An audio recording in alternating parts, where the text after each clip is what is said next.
Monday at pregame, this is Johnny Detroit. And first off, I want to give props to Ron Jeremy, or as we know him at pregame, Marco D'Angelo. His betting first look show, absolutely free, posted in the pregame community at pregameforums.com. Last 2 weeks, 17-6, 74%. And did I mention absolutely free from the big cuddly guy, Marco D'Angelo? Props to you, sir. You definitely want to check that out. The easiest way to do it is to friend Marco within the pregame community, and that way when you check in on a daily basis, you can see all of Marco's stuff in one spot and don't have to comb through tons of posts.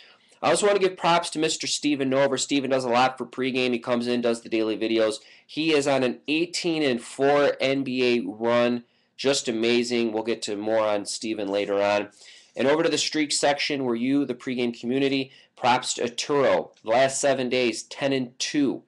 And TJAAJTLL, no idea what that means, but all I know is he's won 6 of his last 7 days.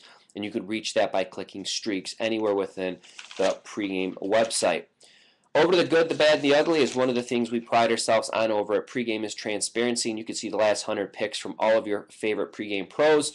On this daily video, I will recap how everyone does. Marco D'Angelo, Baltimore Ravens playoff game of the year, nice winner for the big guy. Johnny Detroit, that is me, the people's champion. Baltimore Ravens, my big 3-star yesterday winner. Dwayne Bryant had a big play also on the Ravens. Evan Ultimus's big play was the New York Giants winner. Gale Alexander didn't have the greatest day overall, but his big NFL game was on the Giants, so a winner. Props to you, Mr. Pearly Whites.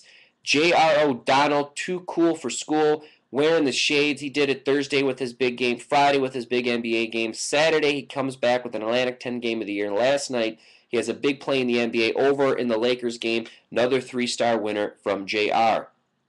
Lenny Del Genio nails both of his triple plays, and I highly suggest going to pregame.tv, clicking Lenny's name in the left-hand nav, and watching some of the videos he does with RJ Bell going over the history of Las Vegas and the sportsbook industry, as Lenny is older than some of the sand in Las Vegas. Mike Cook has one play, 1-0. Mike Cook is also my slash today. I've discounted his 7 and 30-day packages. That expires at midnight. You can get that on Mike's homepage or at pregamepros.com. Last but not least, Spartan, big 3-star on the Baltimore Ravens. Winner to the ugly Dave Essler, 0-6. Horrible day for Uncle Dave. Big play on San Francisco. Loser. Goodfella, I'm used to doing these recap videos saying how he won a max bet. Well, today, Goodfella unfortunately lost his max bet yesterday on the 49ers. Andre Gomes drops both 2-star NBA plays. Brian Leonard loses his big 3-star in the NBA. And King Creo had a big 3-star on the 49ers, a loser. Over to free selections, Larry Ness, Mr. Monopoly, game 758, Santa Clara plus 1.5 over Loyola Marymount. He has a great in-depth analysis and write-up on this game.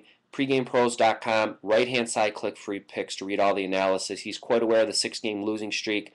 He has some great information and handicapping tips on why he feels that game 758 Santa Clara is the right side today. And whenever I say a rotation number, it makes me think back to the days when I got into gambling and some early bookmaking with a bookstore Eddie, in a place called Leisure Bookmart on Warren Avenue, right off of Southfield. And if you lived in the Warrendale area, parts of Dearborn, Garden City, the surrounding areas, you either bet through Bookstore Eddie or you bet through somebody who did. So rest in peace, Eddie. Over to Johnny Detroit's tip of the day, but before we get to that, who am I looking at today? I'm obviously going to be looking at Steven Nover, as I mentioned. 18-4 NBA run. He is a definite must-look today. Also, I'm looking at J.R. O'Donnell, whether it's racquetball, cricket, handball. If your bookie takes a bet and if you win, you get paid. It doesn't matter what it is. He is an NHL play, whether you like the pucks or not. Gotta like money. Check out JR today. I'm also going to be taking a look at Greg Shaker and Marco D'Angelo, as they've both been hot in the baskets. And also Spartan, Mr. Rabid Dog. If you like long-term winners, his Rabid Dogs are long-term winners. He's my feature today, and you'll see his face smiling at you on the main feature spot at pregamepros.com. So on to Johnny Detroit's tip of the day, and it's regards to Super Bowl props. I know the general assumption is props are for suckers. Taking the coin flip at minus 115 is a sucker bet, but you know what? I'll be betting the coin flip because the Super Bowl is about also having fun and not just trying to be sharp and prove that you understand the math behind gambling. It's having fun and drinking and eating a lot of food that's not good for you and enjoying the game.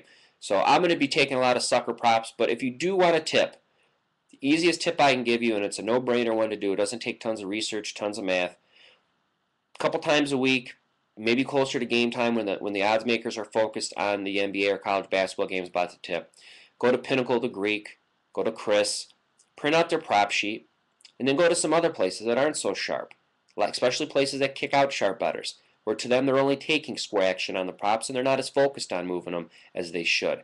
So maybe a wise guy group finds some mathematical edge in some obscure prop and they hammer Chris, Greek, or Pinnacle so they adjust their line. So you print out their lines and you're going down and Chris has, or the Greek has some prop minus 150 and maybe another shop has a minus 130. Well, there's value there because a place like Greek, Chris, or Pinnacle is not going to be moving props just for fun. So my tip is if you don't want to put in the time and work outside of the junky ones or the ones for fun, which I do recommend doing because why not do them because that's part of the Super Bowl lore and fun is creating crazy props, is if you do want to add a little bit of maybe sharpness to it, is why reinvent the wheel? Follow what the sharp guys are doing. See if there's any discrepancies and lines between the sharp books and where you're playing, and if there is, take them. So from Johnny Detroit to you, thanks for watching, and as always, best of luck.